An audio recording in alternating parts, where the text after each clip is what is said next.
Hazırkı virüs hakikaten dünyanın hem yerine yayılıp Türkiye'ye yetip kelgen boldu. Bütün devletler bunun karşı tedbir ilatkan vaxtıda bu iktisatqa ve şu günlük yaşaşqa hem cidden bir ziyan berişqa ve bu hayatını kıyınlaştırışqa başladı. Bunda bir peytte hem de Amerika ve Xitayning arasındaki ticari uruşları yoki savdo uruşları mı belki onun ta'sir etdi deb o'ylayman. Çünkü Xitay bu virüsünü bahane qilib turib, bu birinci qadamdagi ba'zi talablarni belki kechiktirishga tirishdi deb o'ylayman. Çünkü bu virüsten tüpeyle şunu kılamadık, onu kılamadık deb deyish mümkün. Hatta Amerika'da neç yüz milyar dolarlık bir ilişi var. Buna parça parça almakçı, 3 yılın içinde almakçı. Bunu mu keyniga sürüşünün kimi ihtimali var. Bunda bir peyte hem de Amerika ve Xitay'nınki savdo uruşuma şu virüsten tüpeyle tesir yetidi deb o'ylayman. Ondan başka Xitay'nınki bu virüsten tüpeyle işlep çıkarışma acizlaşqaşqa ve keçikkeşke onun mu dünyaya mal setişini mi bir acizlaştırgan boludu. Şundaqla Amerika'ya elip bardıgan mal, Amerika'ya apırıp satıdığan mallarımı vaxtıda kilamaydigan ve vaxtıda satamaydigan bir ahvallar bolup kaldı. Aslında Amerika ve Xitay'daki iki çoğun iktisadi güç, yani dünyanın birinci ve ikinci iktisadi güçünün arasındaki bundak bir iktisadi meseleler dünyanın iktisadını mı tesir yetkizdi aslında.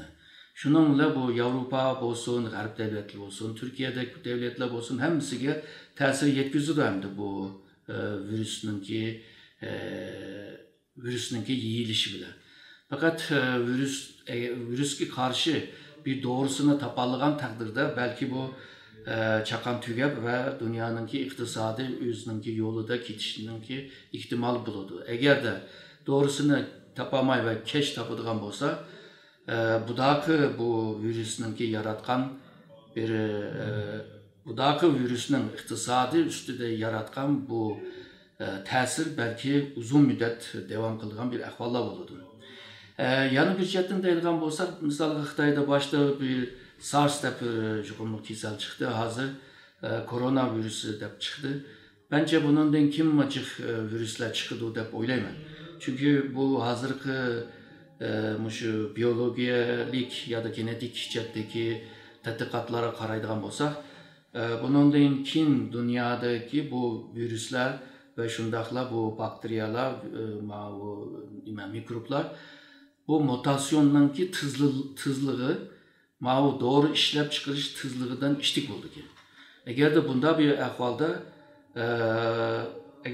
bir ahval yüz verse dünyanın iktisadıga ama yana ziyan beradigan ahval var. Demekçi bo'ldim, kelgusinde yana bir xil virüslerinin kimi çıkıp gelişinin kimi ihtimali var. Bunda ihtimal hem de dünya iktisadıga ziyan bergendek Amerika Xitay arasındaki bu savdo ticareti olsun, iktisat münasebetleri olsun ve şundaqla bu teknoloji cihetteki münasebetler olsun. Bular hemsiga bir ziyan beradigan ahvallar boludu. Bu ahval texmi keng dairega yayılgan takdirde Xitay Amerika arasındaki yeni tipdeki soğuk jangni başlaydı deb o'ylayman.